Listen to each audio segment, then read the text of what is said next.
ఎంత పెద్ద పెద్ద నిమ్మకాయలు దొరికినాయో చూసారా? ఎంత పెద్దగా ఉన్నాయో. ఈ నిమ్మకాయల్ని ఏమంటారు? ఒక్కొక్కటి బత్తాకాయలాగా ఉన్నాయి. ఫ్రెష్గా నేను తీసుకొచ్చేప్పుడు ఫ్రెష్గా ఉన్నాయి.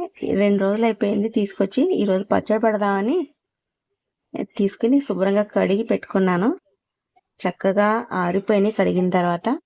వీటిని ఇప్పుడు ఎలా పచ్చడి చేయాలా అని ఆలోచిస్తున్నా. మీకు ఏమన్నా తెలిస్తే నాకు చెప్పండి. నేను ఈ లోపల ట్రై చేస్తాను ఎలా చేయాలో అని. ఓకేనా? ఈ నిమ్మకాయల్ని నేను సండే మార్కెట్లో తెచ్చుకున్నాను. వాళ్ళని అడిగితే ఈ నిమ్మకాయలు ఏంటి అని అడిగితే వాళ్ళు ఏమన్నారంటే పచ్చడి పెట్టే నిమ్మకాయలు అన్నారు. వీటి పేరు చెప్పలేదు. కానీ నా చిన్నప్పుడు వీటిని గజ నిమ్మకాయలు అంటారు. దబ్బ నిమ్మకాయలు కానీ గజ నిమ్మకాయలు కానీ ఏదో అంటారు. దీని స్మెల్ బాగుంటుంది. ఇంకా కొంచెం చిరుచేదు ఉంటుంది. ఇవి టేస్ట్ మాత్రం చాలా అద్భుతంగా ఉంటుంది. ఇప్పటికీ ఈ జాతి నిమ్మకాయలు దొరుకుతున్నాయంటే అదృష్టమే. చాలా మందికి ఈ నిమ్మకాయల గురించి తెలియదు.